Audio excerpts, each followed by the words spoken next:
نحمده ونصلي على رسوله الكريم. محترم مسلمانانو، مونږ به نن خبرې د غټ اختر د منځ په طریقې باندې او د هغې په نیت باندې کوو. اکثر خلکو ته بیا د منځ د غټ اختر یا د کچ اختر د دې ورته پته نه، نو د هغې نیتو خدا د چې انسان د کور نه راځي جمعات ته مانځله، نو بس دا نیت دی.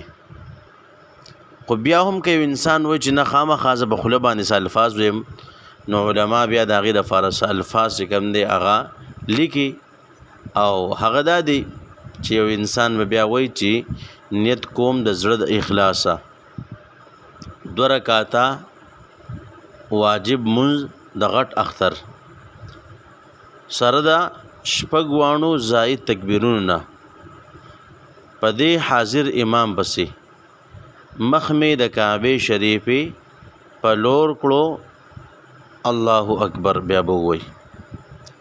نو دا بیا هغه نیت دی چې خامخا یې په خوله باندې څه الفاظ وایي، نو هغه بیا دا دي. او د هغې نه پس چې کله نیت وتړي سبحانک اللهم وبحمدک وتبارک اسمک وتعالی جدک ولا اله غیرک، بیا به د هغې نه پس امام 3 پیرې لکه یو پیر به الله اکبر وایي، غوږونو ته به لاس ویسي، او بیا به لاسونه چې کوم دی مونږ داسې نیغ ځوړن پرېږدو. دغه رنګ دویم پیر به الله اکبر وایي، مونږ به غوږونو ته لاس ویسو، بیا به دغه رنګ لاسونه ځوړن پرېږدو. دریم پیر به بیا هغه لاسونه مونږ په نامه باندې کېږدو، او امام با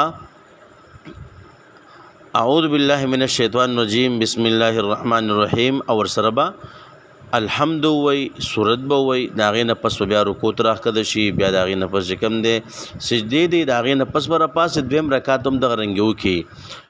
خو چې کله په دویم رکعت کې سورت ختم کو، نو د هغې نه پس بیا چې رکوع ته ځي د هغې نه مخکې به 3 پیرې دغه رنګې هغه تکبیرونه ووایي، او غوږونو ته به لاس ویسي. 4 نمبر تکبیر د هغې سره به مونږ بیا رکوع ته راښکته شو.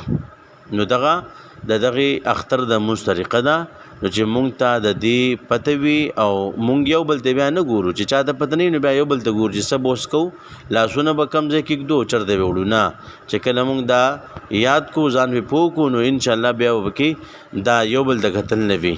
نو دا د اختر د مونځو مختصر شانتي طریقه وه، او د هغې نیت ستاسو د وړاندې مې کېښودو.